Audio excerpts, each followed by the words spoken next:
بسم اللہ الرحمن الرحیم۔ السلام علیکم ورحمۃ اللہ وبرکاتہ۔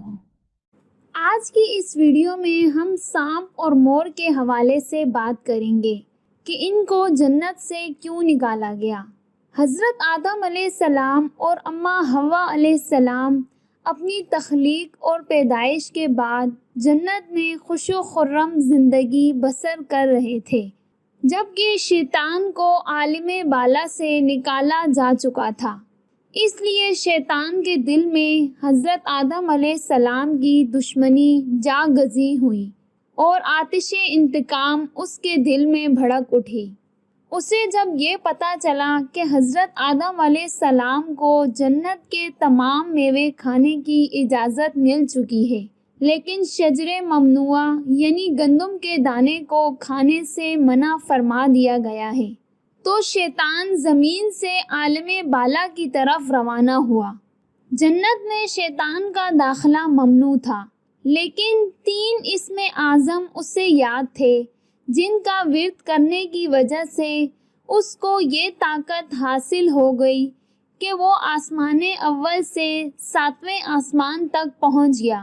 وہ جنت کے دروازوں پر بنے ہوئے یاقوت سرخ کے 2 چبوتروں میں سے ایک پر بیٹھ گیا اور 300 سال تک انتظار کرتا رہا کہ کوئی جنت سے باہر آئے اور وہ اس سے اپنے مطلب کی بات کر سکے کہ اچانک مور جنت سے باہر آ گیا۔ اس کو دیکھتے ہی شیطان خوش ہوا اور اسے کہنے لگا کہ اے خوشنما پرندے، تم کون ہو؟ مور نے جواب دیا کہ میں مور ہوں۔ پھر مور نے کہا کہ تم بھی اپنا تعارف کراؤ۔ شیطان نے کہا کہ میں عالم کرو بیاں کا ایک فرشتہ ہوں اور ایک لمحے کے لیے بھی اللہ کی یاد سے غافل نہیں ہوتا۔ میں چاہتا ہوں کہ جنت کے اندر جاؤں اور وہاں کی نعمتوں کا اپنی آنکھوں سے مشاہدہ کروں۔ اگر تم مجھے جنت کے اندر لے چلو تو میں تمہیں 3 باتیں بتاؤں گا جس کے بدلے میں تمہیں ابدی زندگی حاصل ہو جائے گی، تمہیں بڑھاپا اور بیماری بھی نہیں آئے گی اور تم ہمیشہ جنت میں رہو گے۔ شیطان کی باتیں سن کر مور لالچ میں آ گیا اور اس نے کہا، لیکن مجھ میں تو اتنی طاقت نہیں ہے کہ میں تمہیں جنت میں لے جاؤں، لیکن ایک سانپ میرا دوست ہے، وہ شاید تمہاری کوئی مدد کر سکے۔ یہ کہہ کر مور سانپ کے پاس آیا اور سارا ماجرا اسے سنایا۔ سانپ بھی شیطان کی گفتگو سے بہت خوش ہوا اور اس نے شیطان کو مشورہ دیا کہ وہ سانپ کا روپ دھار لے۔ جب شیطان نے سانپ کا روپ دھار لیا تو مور اسے اپنے منہ میں چھپا کر جنت میں لے جانے میں کامیاب ہو گیا اور پھر اسے شجر ممنوعہ کے پاس پہنچا دیا۔ دوسری جانب جنت کے نگہبانوں کو فوراً یہ اطلاع مل گئی کہ شیطان جنت میں داخل ہو چکا ہے۔ جب نگہبان شیطان کو جنت سے نکالنے لگے تو حکم ربی ہوا کہ اسے ابھی جنت میں رہنے دیا جائے۔ شاید یہ بھی حضرت آدم علیہ السلام کا امتحان تھا یا حکمت خداوندی تھی۔ بہرحال جب شیطان کو جنت میں عارضی قیام کا حکم نامہ مل گیا تو شیطان حضرت آدم علیہ السلام اور حضرت اماں حوا علیہ السلام کے پاس جا کر عقیدت و محبت کا اظہار کرنے لگا۔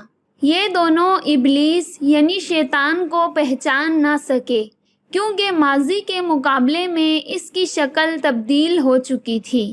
اس نے حضرت آدم علیہ السلام سے کہا کہ میں چاہتا ہوں کہ آپ ہمیشہ جنت میں اسی طرح خوش و خرم زندگی گزارتے رہیں۔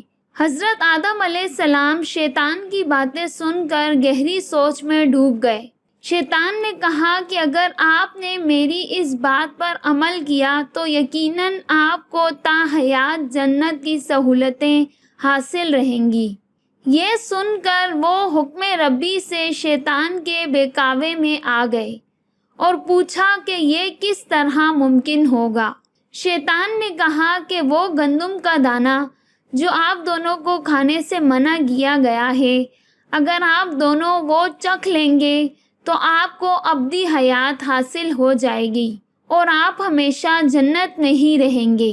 یہ بات سن کر حضرت آدم علیہ السلام کے دل میں اس طرف رجحان پیدا ہوا، لیکن ان کے دل میں اللہ کی نافرمانی کا خوف غالب آ گیا۔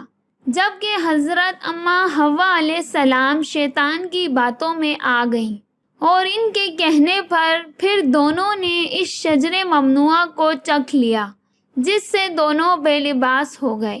کہانی تو بہت طویل ہے، لیکن مختصر بات یہ کہ جب حضرت آدم علیہ السلام اور اماں حوا نے اس شجر ممنوعہ کے پھل کو چکھ لیا تو اللہ کے حکم پر فرشتوں نے حضرت آدم علیہ السلام اور حضرت اماں حوا کو زمین کے مختلف حصوں پر جا اتارا۔ شیطان کو جنت سے حضرت آدم علیہ السلام کو سجدہ نہ کرنے کی وجہ سے نکالا گیا تھا، اور آدم علیہ السلام اور اماں حوا کو شیطان کے بہکاوے میں آ جانے کی وجہ سے جنت سے نکال دیا گیا۔ جبکہ مور، جو جنت میں اس سے بھی زیادہ خوبصورت تھا اور اس کے پاؤں بھی بے انتہا خوبصورت تھے، لیکن اس کی اس حرکت کی وجہ سے اس کے وہ خوبصورت پاؤں اس سے لے لیے گئے اور اسے بدصورت پاؤں دے دیے گئے۔ جبکہ سام جب جنت میں تھا تو اس کے منہ سے خوشبو آتی تھی اور اس کو اللہ تعالیٰ نے پاؤں بھی دیے تھے، لیکن اس کو بھی اس کے کیے کی سزا ملی اور اس کے منہ سے خوشبو چھین لی گئی اور اس کے پاؤں بھی اس سے لے لیے گئے اور ان دونوں کو بھی جنت سے نکال دیا گیا۔ جبکہ حضرت آدم علیہ السلام اور اماں حوا کافی عرصے تک اللہ تعالیٰ سے معافیاں مانگتے رہے، روتے رہے اور ایک دوسرے سے جدا ہو کر ایک دوسرے کو ڈھونڈتے رہے اور اللہ پاک سے رو رو کر دعا کرتے رہے۔ بہت ہی مدت گزر چکی تھی، تب اللہ پاک نے ان کی توبہ قبول کی اور انہیں ایک دوسرے سے ملا دیا۔ امید کرتے ہیں کہ آپ کو آج کی یہ ویڈیو اچھی لگی ہوگی۔ اچھی لگی ہے تو پلیز ویڈیو کو لائک کر کے چینل کو سبسکرائب کر لیں تاکہ آپ کو اس طرح کی مزید معلوماتی اسلامی ویڈیوز ملتی رہیں۔ ملتے ہیں نیکسٹ ویڈیو میں، تب تک کے لیے اللہ حافظ۔